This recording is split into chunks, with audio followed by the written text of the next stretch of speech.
이번 시간에는 최근 법률 개정에 따른 임금명세서 교부 의무와 해고에 관하여 알아보도록 하겠습니다.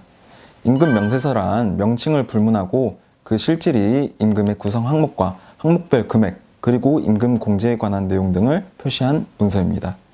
근로기준법 개정에 따라 2021년 11월 19일부터는 임금명세서 교부 의무가 법적으로 의무화되었으며 이 의무를 위반할 경우 500만 원 이하의 과태료가 부과될 수 있습니다. 해고는 근로자의 의사에 반하여 사용자의 일방적인 의사에 의해 이루어지는 일체의 근로관계 종료를 말합니다. 해고는 크게 징계해고, 통상해고, 정리해고로 나뉘는데 이번 시간에는 징계해고와 통상해고에 대해 알아보겠습니다. 해고하면 꼭 나오는 단어가 있죠. 네, 권고사직입니다. 권고사직은 결과적으로 근로관계 종료에 대한 근로자의 자발적 의사가 포함되어 있다는 점에서 사용자가 일방적으로 근로관계를 종료시키는 해고와는 다릅니다. 그렇기 때문에 해고의 경우에는 근로자에게 실업급여가 나오지만 권고사직은 경우에 따라 근로자가 실업급여를 받지 못할 수도 있습니다.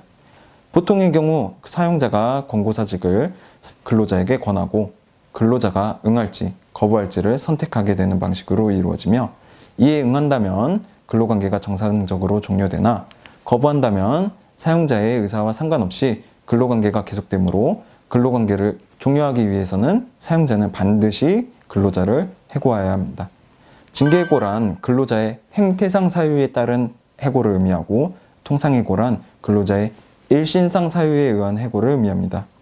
통상해고라는 용어 때문에 흔히 착각하는 부분인데 통상해고는 통상적인 해고를 의미하는 것이 아니라 일신상 사유에 의한 해고를 의미합니다. 예를 들면 근로자가 사고로 더 이상 근로를 제공할 수 없는 경우 또는 근로자가 수감된 경우에 근로관계를 종료하는 해고를 의미합니다. 따라서 일반적으로 사용자가 근로자의 행태를 이유로 근로관계를 종료하고자 하는 경우에는 징계 일종으로 징계해고를 하여야 합니다. 근로기준법은 정당한 이유 없이 근로자를 해고하지 못한다고 규정하고 있으며 여기서 정당한 이유란 사회통념상 고용계약을 계속할 수 없을 정도로 근로자에게 규칙 사유가 있는 것을 의미합니다. 해고가 정당하다, 즉 사회통념상 고용계약을 계속할 수 없다는 점에 대해서는 사용자가 입증을 해야 합니다. 따라서 이를 입증하지 못하면 부당해고가 됩니다. 이는 징계해고, 통상해고의 경우 모두 적용됩니다. 해고의 정당성이 인정되지 않는 경우, 즉 해고가 부당해고에 해당한다면 그 해고는 무효가 됩니다. 따라서 사용자는 해당 근로자를 복직시킬 의무를 지게 되고 부당해고 기간 동안의 임금도 모두 지급하여야 합니다.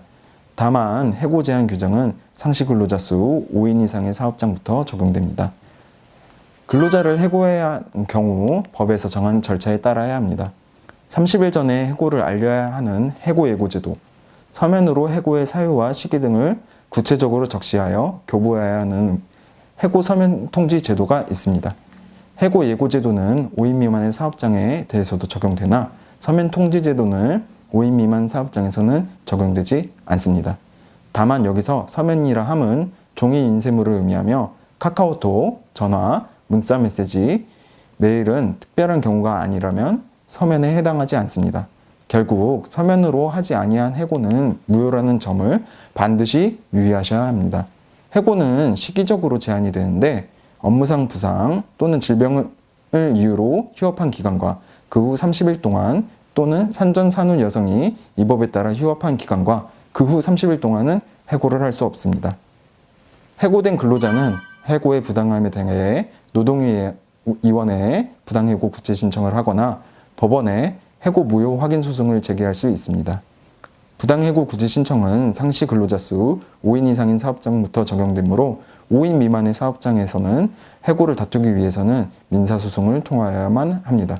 이상으로 해고에 대해 알아보았습니다.